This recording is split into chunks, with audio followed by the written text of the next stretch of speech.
Hello class 12th के students. अभी हम पढ़ रहे थे रे ऑप्टिक्स चैप्टर आपके 12th फिजिक्स का। और अभी तक हम बात कर चुके हैं रिफ्लेक्शन ऑफ लाइट, पूरा पढ़ा था हमने। और रिफ्रैक्शन हमने थोड़ा स्टार्ट किया लास्ट वीडियो में। वो लास्ट वीडियो तो पढ़ा था स्नेल्स लॉ, वहां एक वर्ड बोला था रिफ्रैक्टिव इंडेक्स आएगा। रिफ्रैक्टिव इंडेक्स क्या, आप चलते हैं डिटेल पर, ठीक है? आपने क्लास 10 में थोड़ा सुना है। रिफ्रैक्टिव इंडेक्स क्या बताता है? दो मीडियम में लाइट का जो स्पीड होता है डिफरेंट, उसका एक रेशियो होता है। चलिए कॉपी पेन निकाल लीजिए, चलते हैं बेसिक से लिखने और चीजों को समझने। रिफ्रैक्टिव इंडेक्स ये रेशियो होता है speed of light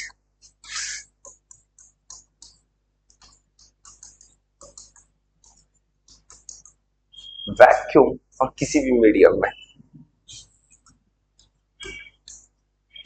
speed of light in vacuum and in a medium.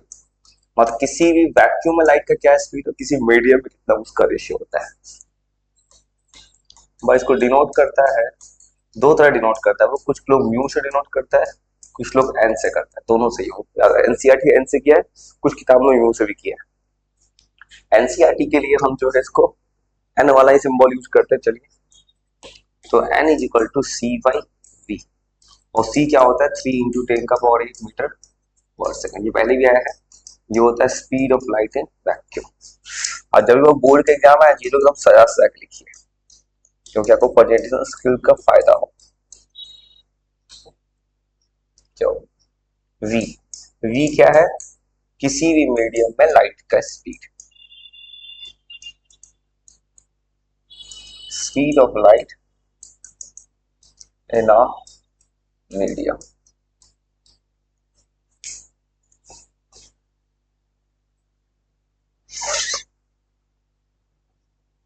चलो और लिख चलते हैं। अब देखिए ध्यान से, फॉर्मूला में क्या है? सी बाई वी। और जो रेशियो है ना, तो ये क्या होगा? यूनिटलेस। आप सब पढ़े हैं, रेशियो होता है यूनिटलेस। तो क्या लिखेंगे? ये यूनिटलेस है। नंबर 4 यूनिटलेस है, डायमेंशनलेस, ऊपर नीचे कट रहा है। यूनिटलेस एंड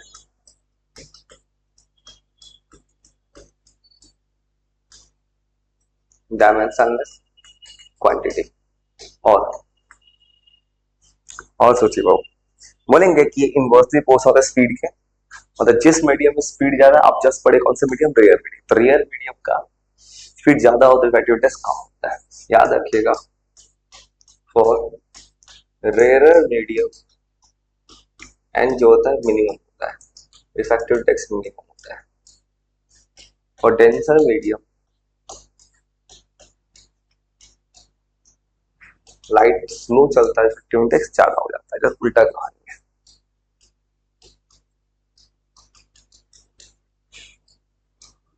देखो एकदम अच्छे से याद करते जाइए। सबसे minimum speed, effective index minimum होता है फॉर वैक्यूम। क्यों? वैक्यूम में स्पीड सबसे ज्यादा होता है।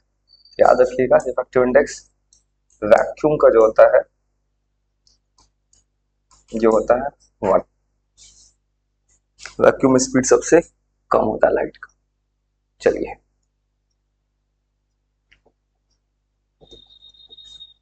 और ये मैक्सिमम होता है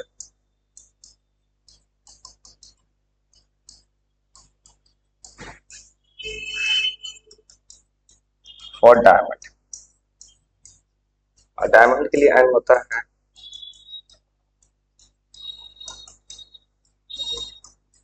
2.42। वही तो बड़ा दिमाग सेट करते जाएगा, डिटेल लिख रहा हूँ सर और सब ध्यान से। Effective index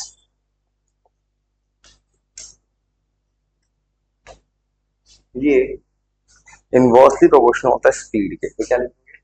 it is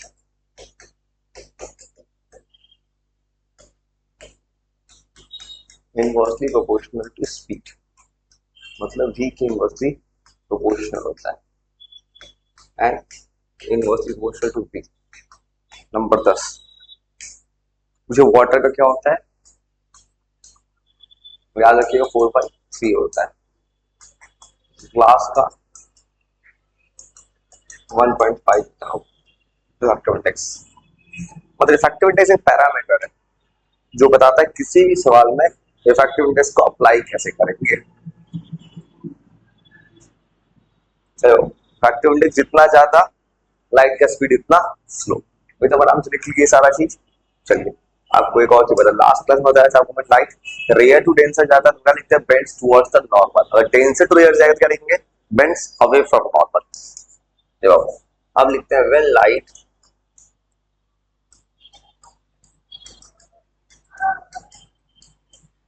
move from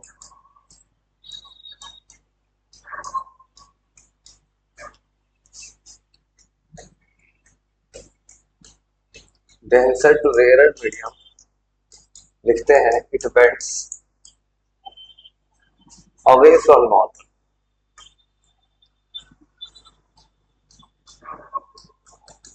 normal से दूर जाएगा। जो जो लिख बोला है मैंने उसी को डायग्राम ड्रॉ करते हूँ, एकदम अच्छे से चीजों को देखते जाइए। अब फिजिक्स पढ़ने का तरीका है चीजों को समझना, अच्छे से एनालाइज करना।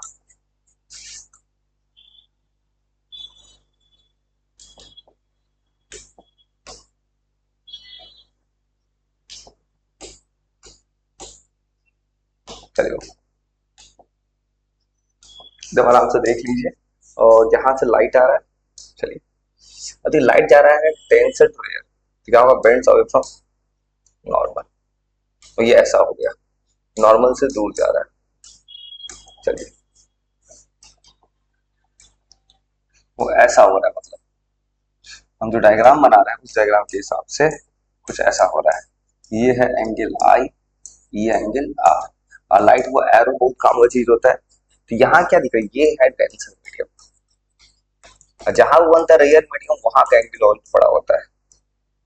मतलब लास्ट क्लास में पढ़ाया था rare to denser, denser to rare.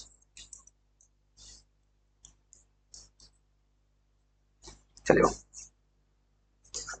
एकदम अच्छे से देख लीजिए, मतलब इस वाले केस आपको इवन स्नेल्स लॉ इसमें लगाना सिखाया था। वो बोला था मैंने स्नेल्स लॉ में इफेक्टिव इंडेक्स का रेशियो कांस्टेंट हो गए, तो दो अलग मीडियम, इसका इफेक्टिव इंडेक्स 1 है, इसका इफेक्टिव n2 है। चलिए यहाँ सीधा दिख रहा है कि r बड़ा है i से, क्यों, क्योंकि यहाँ क्या है, रियल मीडियम। चलिए अब देखिए स्नेल्स लॉ कैसे लगाना है, इसे एकदम अच्छे से देख लीजिए, उसके बाद लिखिएगा, क्योंकि हम जब भी आगे प्रूव करेंगे lens maker formula, lens formula, हम इसका पूरा यूज करेंगे। चलिए सुनिए स्नेल्स लॉ कैसे लगाना है। तो अभी तक आपने क्या पढ़ा है, sine M sine R constant ऐसे ऐसे उसमें लगाते हैं। अच्छे न्यूमेरिकल्स के लिए अच्छे तरीके से ऐसे लगाओ। इफेक्टिव इंडेक्स n1, एंगल कितना आई, तो लिखेंगे n1 साइन आई, ओके बाबू। Effective index n2, angle r is equal to n2 sine r।